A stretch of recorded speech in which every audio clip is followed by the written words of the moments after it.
Lorsque le paroxysme atteint son extase, le peuple devient un objet d'utilisation. Voilà pourquoi tout le monde se mélange et on ne sait pas où se cache Dieu. Quand dans nos églises, les pratiques de la tradition commencent à entrer et qu'on représente Dieu par les objets, Dieu n'a plus vraiment sa place. Mesdames et messieurs, bienvenue dans votre émission Entre nous. Ici, nous venons dire la vérité aux pasteurs et nous venons aussi encourager les vrais pasteurs. Pour commencer, je vous dis générique. Man, pingouin pasteur, pingouin pasteur, pingouin pasteur. Il lave nos mamans, pingouin pasteur. L'huile d'onction n'est représentée que la puissance du Saint-Esprit. Lorsqu'on parle du mot oindre, on parle du mot mettre l'onction dans quelque chose. Et aujourd'hui, la Bible dit, vous ne savez pas que vous êtes le temple du Saint-Esprit. Ça veut dire que l'Esprit Saint habite en nous. Nous n'avons pas besoin d'utiliser l'huile parce que l'Esprit de Dieu est en nous. Mais qu'est-ce qui se passe dans ces églises avec ces deux vidéos? Regardez la première vidéo. Comment est-ce que ce pasteur est en train de balancer l'huile sur les chrétiens comme si c'était du poulet braisé? Je ne comprends pas. Regardez cette vidéo.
Vous avez vu?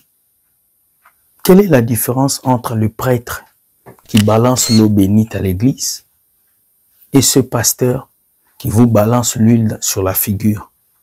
Quelle est la différence entre les pratiques que vous étiez en train de dire à l'église catholique qui sont sataniques et ce que vos prophètes font aujourd'hui? Est-ce que l'huile aujourd'hui représente le Saint-Esprit? Non. L'huile n'est que l'huile. Et quand nous regardons dans la Bible, pour fabriquer l'huile d'onction, ça prenait beaucoup d'ingrédients. Et certains ingrédients venaient de ce qu'on appelle, comment je peux l'appeler, de l'Orient. C'est triste de voir comment est-ce que ces chrétiens ne comprennent pas que l'huile d'onction, c'est le Saint-Esprit. Ce n'est plus cette bouteille d'huile qu'on vous verse. Deuxième vidéo. Nous allons voir comment ils sont en train d'ordonner quelqu'un pasteur. Et en l'ordonnant pasteur, on verse l'huile sur sa tête. Regardez.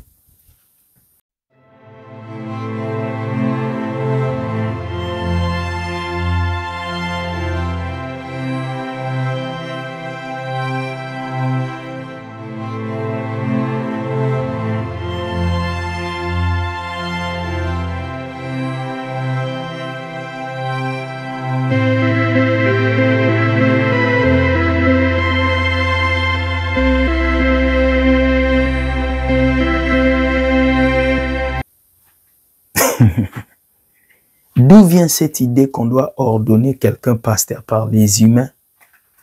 Ça vient des traditions juives. Ce n'est pas parce qu'on verse l'huile sur ta tête que tu es devenu serviteur de Dieu. Mais c'est abuser aussi l'huile que vous jetez comme ça. Prenez cette huile pour préparer le poulet. Prenez cette huile pour faire autre chose. Pourquoi nous les chrétiens africains, nous sommes toujours dans les bêtises, dans les mauvaises choses, dans l'excès? Jésus est-il vraiment mort pour faire ce genre de choses? Jésus a-t-il vraiment donné sa vie pour que nous puissions agir comme ça dans les églises? Je ne crois pas. Je pense que Jésus s'est sacrifié pour nous donner la vie. Pas pour que nous soyons des brebis, des pasteurs. Pas pour qu'on puisse nous verser l'huile tous les jours. L'huile ne sauve pas. C'est ton cœur qui sauve. On peut verser des huiles sur vous. On peut vous consacrer des pasteurs par les humains. Si Dieu ne vous a pas attesté, vous n'êtes pas un homme de Dieu. Regardez Job. Dieu l'a appelé son serviteur. Mais Job n'avait pas de pasteur. Job n'était pas consacré par un humain. Job était consacré par Dieu. L'appel de Dieu, c'est Dieu qui donne. Ce n'est pas la théologie qui donne. C'est triste. La Bible dit dans les derniers temps, les gens vont choisir les doctrines des démons. Et ça, c'est les doctrines des démons. Dans toutes les églises, tu vas voir, il y a une petite bouteille d'huile d'onction. Même certains chrétiens se baladent avec les bouteilles d'huile d'onction dans leur sac. Vous êtes devenus des religieux. Vous n'êtes plus des enfants de Dieu. À chaque fois que ton regard se tourne vers un objet, pour que Dieu puisse te bénir, sache que tu es dans l'idolâtrie. Et tout chrétien qui utilise l'huile d'onction est dans l'idolâtrie. Fâchez-vous si vous voulez, mais vous êtes des idolâtres. Troisième vidéo. Regardez ces messieurs, il va vous expliquer là où ils prenaient l'huile d'onction. Comment est-ce qu'ils faisaient l'huile d'onction? Et c'est ces huiles-là que vos pasteurs achètent pour vous faire tomber, pour vous mentir. Vous ne voyez pas que vous renouvelez l'huile d'onction toutes les années. Comment vous pouvez fermer le Saint-Esprit dans une petite bouteille?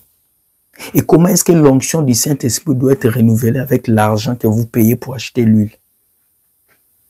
Vous ne voyez pas que ce n'est pas normal? Regardez cette vidéo et puis on revient. Regardez. Et on a mélangé avec huile. Et on a mélangé avec huile. Les gens, les hommes de Dieu, il dit les hommes de Dieu, il y en a, ne sont pas les hommes de Dieu. Ils prennent ça pour aller faire les églises. Beaucoup de personnes. C'est ce qu'on appelle l'huile d'onction aujourd'hui. Oui, c'est ce que j'ai dit. Mais comment... C'est pourquoi j'ai dit, oui. Si tu prends quelque chose de ce monde, tu dis Dieu est dedans là, c'est contaminé. Donc vous êtes tenté de nous dire que l'huile d'onction n'a plus son droit d'être? Non, est-ce que si Dieu parle de ton âme, le salut de ton âme, et tu as pommadé la chair, est-ce que il faut réfléchir un peu? Donc huile là, tu peux toucher ton âme avec huile. Mais on voit aujourd'hui que ces huiles-là, pour certaines personnes, guérissent, font des miracles. Qu'est-ce que vous en dites? Écoute, faut pas me faire perdre ce que je suis en train de vous dire. Parce que les miracles, ça s'est fait par le diable. D'accord. C'est mystère. Vous avez vu, il a tout dit que moi je ne peux plus dire. Faites attention. Beaucoup d'huiles dans vos églises sont des huiles sataniques que ces pasteurs ont pris chez les marabouts, chez les féticheurs. Ils les utilisent sur vous pour vous endoctriner, pour faire dormir votre esprit. Et quand on va vous dire des vérités, vous n'allez pas croire. En tout cas, moi je viens juste vous dire que l'huile d'onction aujourd'hui, c'est le Saint-Esprit. Il n'y a aucune bouteille d'huile qui va te sauver. Il n'y a aucune bouteille d'huile qui va te délivrer. Parce que tu parles de l'âme. Comment est-ce que quelque chose de physique va délivrer ton âme qui est spirituelle? Il n'y a que les spirituels qui délivrent les spirituels. Je suis désolé mes amis. Soyez bénis. Dites-moi ce que vous pensez de ces vidéos. Et sachez que Dieu gagne toujours. Ce soir, on n'aura pas notre live sur le débat. Le débat aura lieu la semaine prochaine. Parce que nous devons nous reposer. Soyez bénis, bonne journée et je vous dis ciao, ciao, bye.